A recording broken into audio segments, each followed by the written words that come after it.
Então, Conrado, essa semana nós já entrevistamos alguns economistas para falar sobre a PEC. E vamos fazer isso de novo, porque assim, são sempre duas versões. Para um lado, quem está assumindo diz que o país sem a PEC não ia andar. Por outro lado, o atual governo fala assim, olha, é uma irresponsabilidade que estão fazendo, porque o pobre vai pagar mais caro, a inflação vai bater na porta desse pobre. Então vamos conversar agora sobre a aprovação da PEC Fura-Teto com o economista e mestre em administração, Fábio Astrauskas. Correto o seu sobrenome, Fábio? Boa noite. Correto, William. Boa noite, William. Boa noite, Conrado. Boa noite para quem está aqui nos assistindo no Fast News da Jovem Pan. Muito obrigado pela gentileza da entrevista, de estar participando com a gente agora. Por favor, só pode tirar uma dúvida? Então, a PEC Fura-Teto, ela vai gerar inflação? O pobre vai pagar mais caro, apesar dessa narrativa das políticas públicas?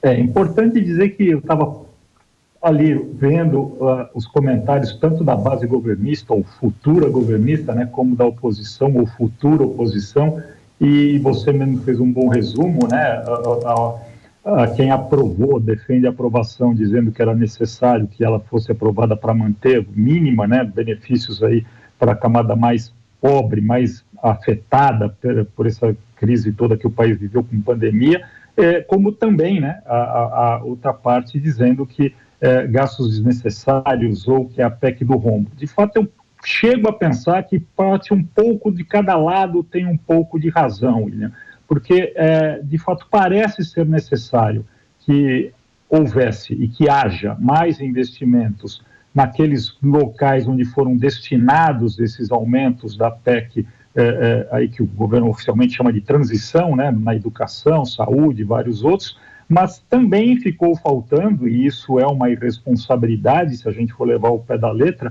a fonte desses recursos, porque não é desprezível os valores que estão sendo acrescidos. Nós estamos falando aí de um acréscimo de cerca de 170 bilhões de reais. Isso é mais ou menos, para que a gente tenha uma ideia, o dobro daquilo que estava previsto, né?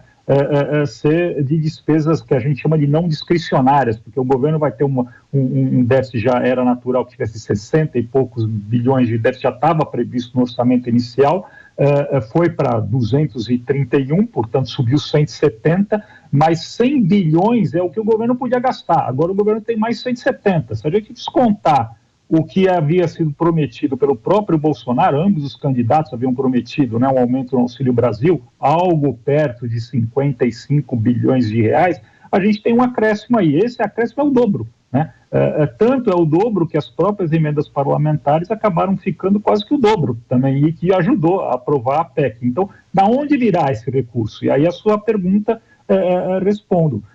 Ela virá de emissão de título público, ela aumentará o risco da dívida, a percepção de dívida, do risco da dívida do Brasil.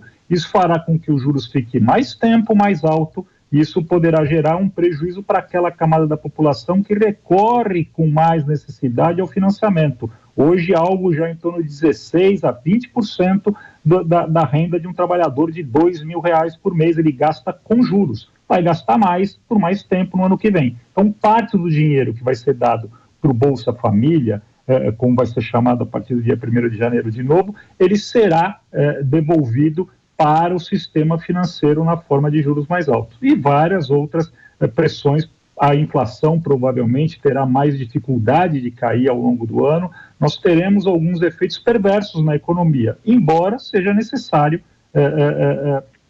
esses gastos todos. Ficou faltando o principal, da onde virá o recurso para isso. Fernando Conrado.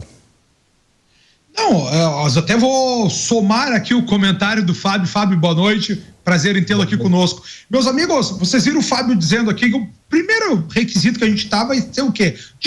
O governo vai tomar dinheiro, tomando dinheiro vai ter que pagar juros mais altos, e aí imagina um empresário, né? Hoje as margens de lucro são muito baixas aqui no Brasil. Imagina tu podendo escolher ou pegar risco, investir, criar uma loja, um empreendimento, um business ali para ganhar 10%, ou deixar o dinheiro parado no banco valendo aí 12%, 13%. O cidadão, o empresário vai deixar de investir. No momento que ele deixa de investir, vai ter menos postos de trabalho. Menos postos de trabalho, mais desemprego. Ou seja, os salários começam a baixar também, porque vai ter menor oferta de emprego para as pessoas. Com isso acontece o quê? Salários cada vez mais baixos. Com salários cada vez mais baixos, menos arrecadação. Menos arrecadação, o governo vai precisar fazer o quê? Aumentar os impostos. Aumentando os impostos, a gente entra nesse ciclo vicioso. Esse é o desenho que a gente tem. Se a gente tivesse mais empresários trabalhando, maior o crédito, menores os juros, mais números de emprego. Com maior oferta de emprego, menor o número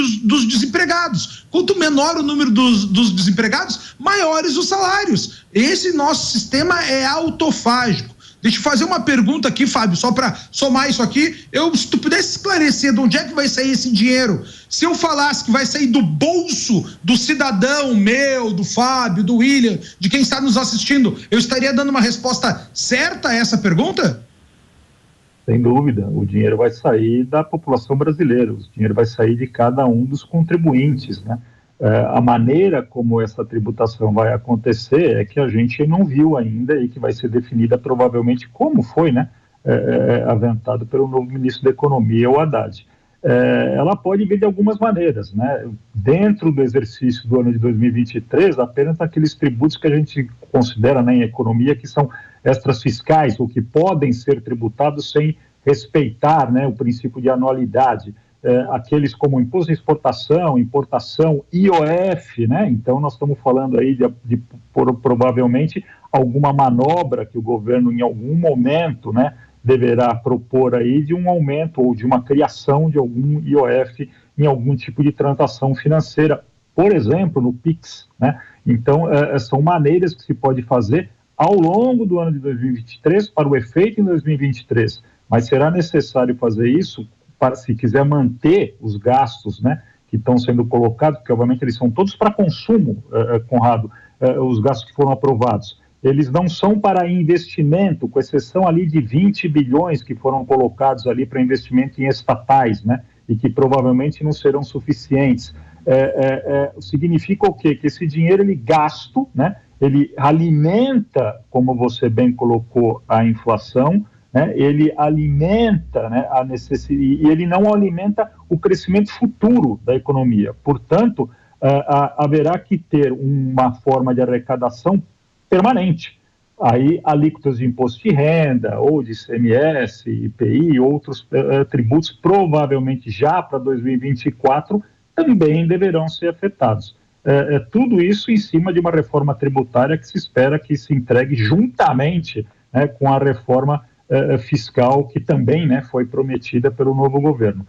O cenário não parece bom para o ano que vem, você fez uma boa colocação ali, até porque o mundo todo provavelmente passará por um período recessivo no ano que vem, ou seja, a baixa expectativa de crescimento do PIB no Brasil já pela natureza, não porque o país sozinho está indo mal, mas porque a economia de todos os países está combatendo a inflação e, portanto, irá crescer menos no ano que vem. Crescimento menor, um gasto maior, não parece ser um caminho muito duradouro, não. Mas essa é a maneira que a gente tem para diminuir a desigualdade que existe entre o nosso povo? É injetando dinheiro nessas classes que hoje não têm dinheiro, por exemplo, para comprar comida? William, essa é uma discussão, eu acho que filosófica, ideológica, né? Eu tendo a pensar que há uma camada da população que, de fato, né, pelo avanço tecnológico, pelas mudanças que a própria pandemia trouxe e que aceleraram essa dicotomia entre o trabalhador especializado e aquele sem especialização, que está sendo rapidamente substituído por máquinas, por aplicativos, por uma série de outros mecanismos que não humanos, né, está fazendo com que a gente tenha uma população cada vez mais não empregável. E é muito difícil, né, mesmo com criação de investimentos, de empregar uma parcela dessa população nesse tamanho. O programa de transferência de renda, e aí eu vou chegar no ponto, ele parece ser uma necessidade para quase todos os países daqui para frente. Todos os países deverão pensar em programas de transferência de renda direta, ou seja, né, Auxílio Brasil, Bolsa Família, ou qualquer que seja o modelo. Alguns países já pensam nisso mais seriamente.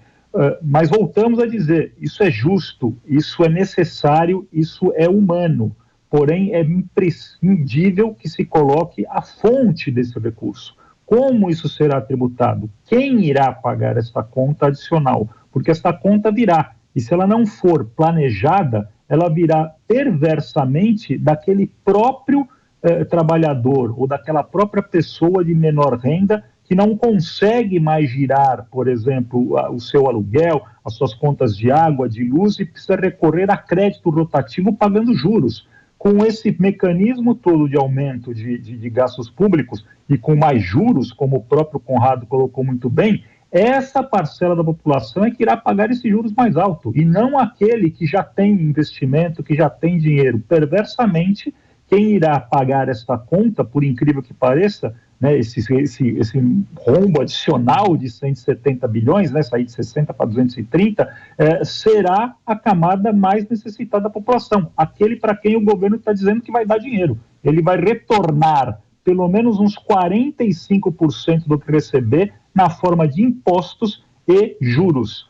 35% na forma de impostos, 16% a 20% na forma de juros. Isso dá 40% de cada real que um trabalhador recebe. 40 centavos numa renda de R$2.000 é gasto com tributo em cima de consumo, em cima de impostos que o governo cobra, mesmo que ele seja isento de imposto de renda, mais, né, o crédito rotativo que esta população tem, segundo as medições aí do próprio instituições financeiras.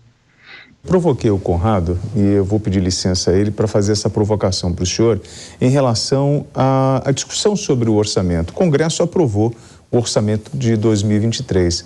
Eu lembro que a equipe econômica, Paulo Guedes, mas eram reuniões em cima de reuniões, discutindo, apresentando argumentos para a gente poder preparar o orçamento de 2023. E, de repente, em toque de caixa, a gente aprovou mudanças que mexem com uma quantia significativa. Pergunto ao senhor, esse tipo de comportamento é um comportamento maduro de um país que pensa em crescimento?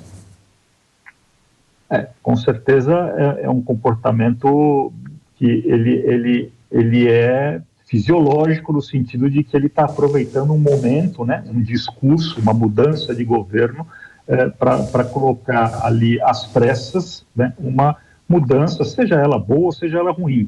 Volto a dizer, boa parte das emendas, boa parte dos gastos que foram colocados ou das modificações que foram feitas na lei orçamentária de 2023, elas são justas, né? Há uma camada da população que precisa, né, desse tipo de auxílio na área de saúde, educação, cultura, o próprio Auxílio Brasil, porém há que se discutir isso de uma maneira mais profunda na fonte, porque senão este efeito bumerangue voltará para esta camada da população, como eu disse. O benefício ele é amortecido e acaba gerando única e exclusivamente um desgaste no processo todo, né? Uma perda de produtividade, uma ineficiência. Então não me parece ser eficiente apenas aprovar mais gastos sem aprovar formas de se financiar esse gasto.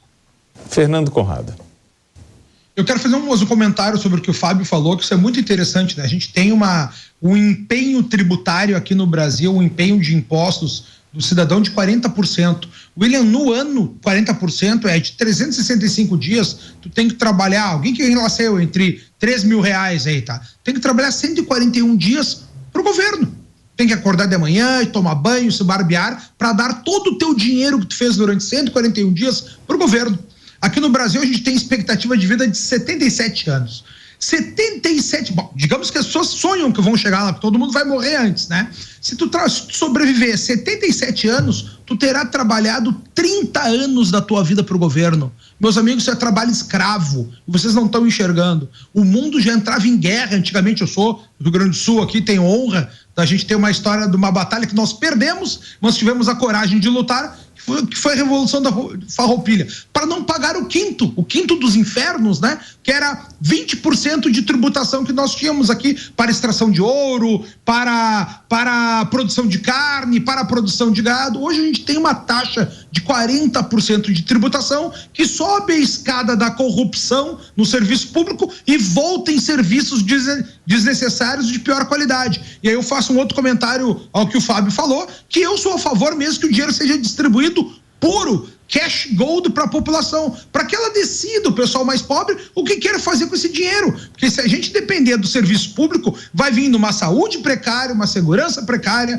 uma infraestrutura precária, saneamento precário, uma eterna tristeza. E aí eu pergunto então para o Fábio, diante do que a gente viu agora, do que o Lula hoje, o Alckmin fizeram uma relação de problemas que o Brasil viveu, né, com Bolsonaro, na minha visão, é baseado naquela frase do George Orwell, né? Quem controla o presente controla o passado, e quem controla o passado controla o futuro. Como é que o senhor vê? O senhor enxerga que a gente teve, durante esses 4 anos aí, uns diversos arroubos, irresponsabilidade na gestão tributária, irresponsabilidade fiscal, irresponsabilidade econômica, Fábio? Como é que tu enxerga esses 4 anos? O que me parece, Conrado, é que quando o governo assumiu, né, o governo que vai terminar agora, né, assumiu, o Bolsonaro assumiu junto com o Paulo Guedes na economia, né, dando, vamos dizer, carta branca, né, na atuação do Paulo Guedes na economia, existia uma agenda mais liberal, né, uma agenda mais voltada para um enxugamento do tamanho do Estado, para uma intervenção mínima do Estado na economia. Isso, de fato, foi iniciado, né, com um pouco mais de vontade ali, com resistências em alguns pontos naturais, né, numa transição durante os anos de 2018, 2019, mas quando a gente pegou a pandemia, né, de 2019, né, principalmente, mas logo veio a pandemia, e a pandemia trouxe a necessidade, não só para o Brasil, né, estamos falando aqui, isso aconteceu em todos os países envolvidos, né, houve a necessidade de auxílio, houve uma injeção monumental de dinheiro na economia mundial. Efeito disso agora, né, estamos vivendo essa inflação no mundo, né, mas houve essa necessidade de intervenção do Estado, dos Estados, né, na economia, e isso também aconteceu no Brasil. E aí eu acho que, nesse momento, a equipe econômica liderada pelo Paulo Guedes não tinha nem esse cachimbo, né, esse cachimbo torto na boca para lidar com esse tipo de necessidade. Demorou um pouco para que o governo na área econômica se ajustasse e pudesse, então, interpretar, né, a necessidade de intervenção com a agenda liberal. Fez isso muito bem, a gente tem que reconhecer do ponto de vista econômico, principalmente a partir deste ano. Então, 2022 é um ano onde nós vamos, inclusive, fechar com superávit, né? Então, há quem diga, olha, fechou com superávit, mas esqueceu do pobre, esqueceu da saúde, esqueceu da educação, mas deu um Auxílio Brasil maior do que aquele que era outrora, né, Bolsa Família, lidou com o efeito de pandemia, com gastos extraordinários, priorizou os gastos, né, de uma maneira como qualquer governo deveria priorizar, e acho que não fez muitos erros nessa priorização de gastos. É importante agora fazer os ajustes. Então, esses ajustes que estão aí, passaram na PEC, volto a dizer, são importantes, acho que não estão fora do tom, se a gente for ver, é uma margem muito pequena, né, a gente fala, parece que é um dinheiro gigantesco, mas nós estamos falando de uma arrecadação aí de 5 trilhões, né, nós estamos falando de um aumento de 170 bilhões, né, isso é 5, né, 3%, né, do total de arrecadação, é muito pouco, mas dá a dimensão de quanto o governo está engessado, né, porque a boa parte do restante do dinheiro vai para pagar juros, e, portanto, essa é a necessidade do país parar de se endividar e começar a ter uma trajetória de dívida pública menor ao longo do tempo, porque senão continuará pagando juros e gastando dos 5 trilhões, 2 trilhões e 700 de financeiro, ou seja, para rolar dívida e para pagar juros, mais da metade da arrecadação da receita, né, do governo é para pagamento de juros e para pagamento de rolagem de dívida. E o restante é para pagamento de pessoal, é para pagamento daquele que chama de despesas obrigatórias, e sobra 100 agora, né, 200 e poucos bilhões, 5%, né, do total para os gastos que o governo está aí brigando e todo mundo está brigando onde alocar. A saída disso no longo prazo me parece ser diminuição da dívida pública, e isso faz com que eu pague menos juros, tenha um país com menos risco e, portanto, possa investir dinheiro aonde a população entender que deve investir. Você lembrou bem, o governo, e esse governo tem uma tendência maior, porque os governos de esquerda mais estatizados têm essa tendência de tutelar o cidadão, escolher aonde o cidadão, como ele vai gastar o seu dinheiro ou como esse dinheiro vai ser gasto para eles, em vez de deixar que o próprio cidadão escolha, né, aonde ele vai gastar o seu próprio dinheiro. Então é esse dilema que a gente vai viver nos próximos anos. Se vai dar certo ou não, né, vai depender muito do crescimento da economia. Volto a dizer, no ano que vem isso não irá acontecer, porque não vai acontecer em nenhum lugar do mundo. Fábio, a gente vai sentir saudade do Paulo Guedes? Eu acho que a gente vai repensar um pouquinho em poucos meses, né, o quão ele foi atacado de uma maneira muito perversa e muitas vezes, eu acho de uma maneira injusta. Eu mesmo tenho que reconhecer, fiz algumas críticas duras à condução do governo Paulo Guedes, como estou aqui dizendo que acho que neste ano ele acabou mostrando que muitas das atitudes, não só ele, hein, precisamos colocar também ali Banco Central também, que foi o Castelo Branco, foi assim, pessoas, desculpa, o neto do ex-ministro, que foram pessoas muito importantes aí no processo para segurar, né, essa economia e trazer o país aí a atravessar esse período de crise. Então, acho que a gente vai aí nos próximos meses olhar o Paulo Guedes não dessa maneira tão apaixonada de um lado, né, ou tão odiosa do outro lado, e a gente vai ver que, de fato, várias medidas ali que foram tomadas eram importantes, são importantes, e devem ser revistas aí no decorrer da história. Penso que o Paulo Guedes acertou muito mais do que errou ao longo desses 4 anos de governo. Fábio Astrauskas, eu queria agradecer, o senhor que é economista, mestre em administração, obrigado pela gentileza do bate-papo aqui na Jovem Pan. Aproveito e desejo ao senhor e à sua família boas festas. Feliz Natal. Eu agradeço também a você. Conrado, muito obrigado. William, a todos que estão nos ouvindo, um bom Natal, boas festas para vocês também. Boa noite, mestre.